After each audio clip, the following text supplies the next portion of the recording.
No, esto, al lado de lo de... En esta situación lo manejamos muy bien. Solo él. Brian Chamboleirón en azul nuevamente, después de aquellas maravillosas glorias porteñas del teatro español, ¿no? Un buen pasar con esa obra, ¿no? Sí, fue una obra muy importante. En mi caso también fue bastante fundacional de mi carrera, de mi posterior carrera solista, digamos, a partir de ese hermoso espectáculo. Yo después decidí largarme solo, ¿no? A hacer mi propio camino. Y fue muy linda esa función, recuerdo aquí en Azul, fue muy... Dos veces actuaron en el Teatro Español, en dos distintas oportunidades, junto a Soledad Villamil. Exacto, junto a Soledad Villamil y a un grupo fantástico de artistas que los que conformaban ese espectáculo, ¿no? Fue muy lindo, una linda experiencia. Un espectáculo musical, una comedia musical vendría a ser con el espíritu de los años 30 y los 40 en la canción popular porteña.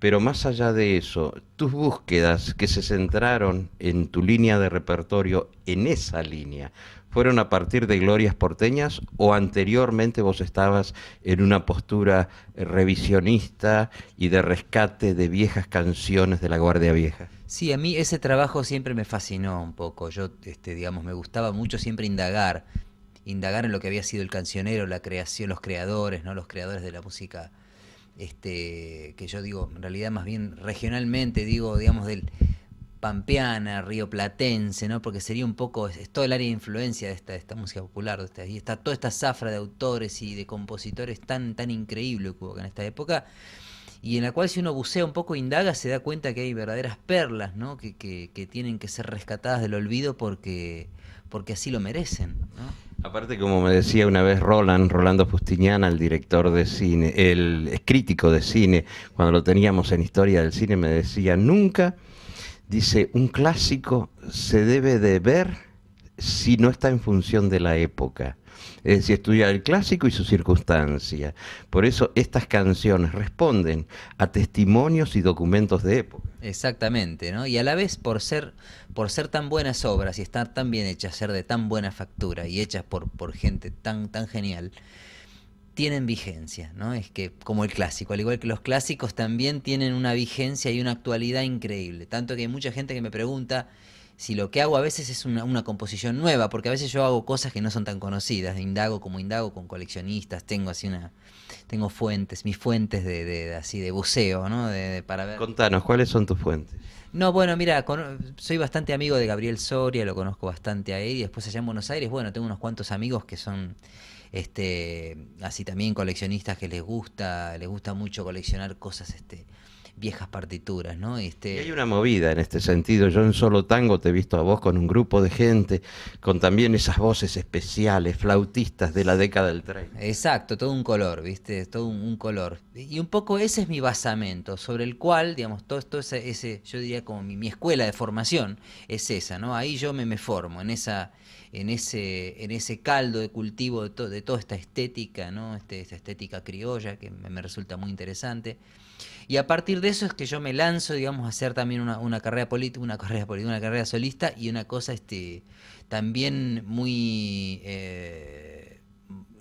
o sea, de búsqueda también de mi personalidad adaptada también a ese estilo y a y digo política porque estaba viendo recién el tema de las elecciones de España, que justo estaba con ese tema. Pero vos sabés que yo estaba pensando también que esa palabra, ese furcio tuyo de decir político, no está lejano a lo que vos hacés, porque político, la palabra política en griego significa organización, ordenar. ¿Y vos qué estás haciendo con ese material caótico que está perdido en el tiempo y que si no fuera por músicos como vos se pierde?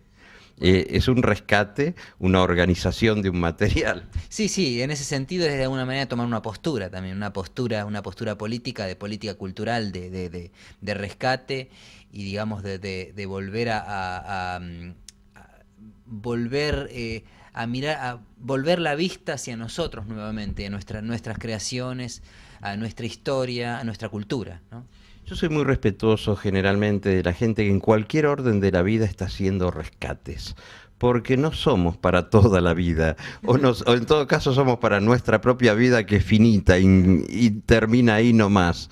Pero lo que se hace, lo que el hombre hace, se eterniza en la medida que se documente.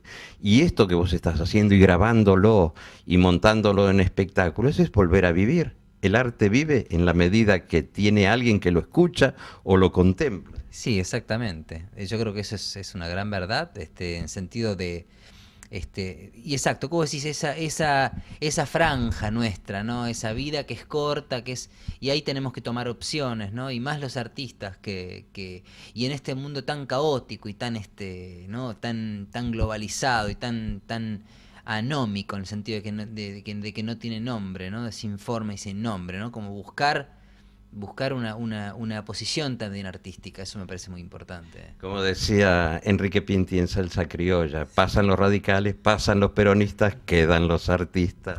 Sí, tal cual. Esos son los testimoniantes de los tiempos, los que permanecen. Lo otro muere, es efímero, pero los artistas son verdaderos juglares de toda la vida. Así es, así es. Ahora, vos corres con una ayudita natural. Sí. En la línea de repertorio que has elegido para tu carrera como cancionista, y es el color de tu voz, porque el color de tu voz es único y apropiadísimo. Es la voz de Ignacio Corsini, de Carlos Gardel, de Agustín Magaldi, de todos aquellos cantantes que tenían hasta una cierta influencia jazzística, del jazz complaciente de los 30 y los 40, con los cantantes flautistas, ¿no? Esas voces agudas, muy melodiosas. Exacto, sí, sí, es verdad. Eso es algo natural, que de alguna manera me ha venido de cuna, ¿no? Es así. Y se adapta perfectamente al... Yo creo también, por eso también, como todas las cosas se van dando, digamos, siempre son muchos factores que confluyen en un resultado, ¿no? En algo. Me parece que eso también tuvo que ver, mi propio color, mi propia personalidad vocal, que también se acomoda y se amolda y encuentra un lugar de comodidad y expresión también en ese tipo de repertorio. También, pues, por Todo cierra perfecto. Sí. Y tenés un material bastante grande en materia de discografía, estaba viendo por las gacetillas. Sí, bastante, desde los discos de Recuerdos son Recuerdos, allá en el año 77, los dos de Glorias porteñas, Patio de Tango con Lidia Borda, Esteban Morgado y después... Lidia Borda, qué voz, Sí, qué voz, ¿eh? Debe ser Lidia Borda, en mi humilde opinión, una de las voces de tango más interesantes de estos tiempos. Sí, porque es intensa, sutil, a la vez, muy fina, mucha finura, y además es una gran artista. Entrega el corazón. Sí, entrega el corazón y es una gran artista y es muy inteligente, es muy ubicada, sabe bien lo que quiere, y eso es fantástico y se nota en lo que hace, ¿no? Es muy buena. Y tenés también una dedicatoria, un tributo que me parece maravilloso al grande de la época, a Carlitos. A Carlitos, ese es lo que viene. Después de Patio de Tango, el siguiente disco que fue mi lanzamiento como cantor solista fue Chambuleirón le canta a Gardel, ¿no? Poco irónico, un título un poco irónico por aquello de anda a cantarle a Gardel. Lo aproveché un poco la ironía y me tomé la atribución y el atrevimiento de hacer repertorio gardeliano del más, digamos, del último, ¿no? Del más, El Lejana Tierra Mía que vos mandaste como promoción, que nosotros lo hemos estado pasando en la tele, es precioso como te sale. Es una evocación respetuosa del original. Sí, tal cual. Ese es uno de los temas que son mis favoritos también. Sí. Y en esta suerte de rescate de canciones viejas, digamos de la Guardia Vieja rioplatense, ¿no es cierto? Porque tenés razón, no hay fronteras exactas y las culturas se contaminan, y la cultura de Buenos Aires y la de Montevideo es más o menos la misma, ¿no? Yo digo... En esa contaminación, en esa búsqueda, lo tuyo es riguroso. Vos las cantás como se cantaba entonces. Sí, un poco y un poco no. O sea, también muchas veces me tomo libertades, digamos, pero ya te digo, sobre la base de haber tenido un basamento y un conocimiento de ese estilo y digamos, un análisis de ese estilo. Yo me tomo también libertades que considero que están buenas, que me gustan, que refrescan también la versión. Por ejemplo, ¿cuáles? Y por ejemplo, El Aguacero es un tango digamos, clásico de Sisi, de Cátulo y José González Castillo, y yo le hago una versión más campera todavía, con un arreglo absolutamente original en guitarra, que parece un tema de Atahualpa Yupanqui, por ejemplo. Entonces hago como ese tipo de cosas a veces, ¿no? En las versiones. Bueno, no podemos desprendernos que quien los está haciendo es un hombre del 2008. Exactamente, eso también, es tan útil también vivificar las versiones, darles actualidad, porque eso es lo que las hace mantenerse vivas y en el espíritu de la gente, ¿no? Que pueden resonar. Porque si no, siempre el temor un poco es que el tema de las piezas de museo, viste, que a veces uno puede caer en un excesivo realismo o naturalismo, y eso a veces, bueno, en realidad hay gente que lo hace. A mí me pasa que necesito también buscar cosas, ¿no? Mientras ya tenés el color de voz natural y tenés un repertorio armado, una línea de repertorio que no es fácil tenerla. Y lo que viene muy bien es esas licencias que te tomás, pero lo importante en cuanto al rescate es que las rescataste del olvido. Ah, sí, seguro. Seguramente, y las pongo en otro lugar, digamos, ¿no? Entonces eso es valedero porque vuelven a tener vida las piezas y las obras. Claro, arte que no se muestra, muere.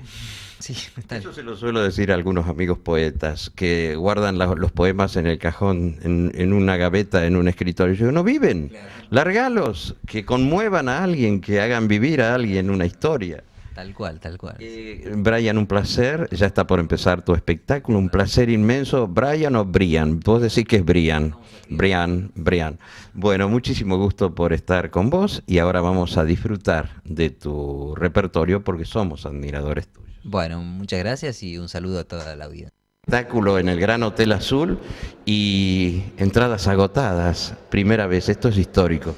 Ay, la verdad que es un placer enterarme de que ya ha venido tanta gente, que se ha convocado tanta gente, porque estoy contentísima de estar acá, de que me hayan convocado para participar desde del Centro de Extensión Cultural. Y bueno, estoy encantada de mostrarles mis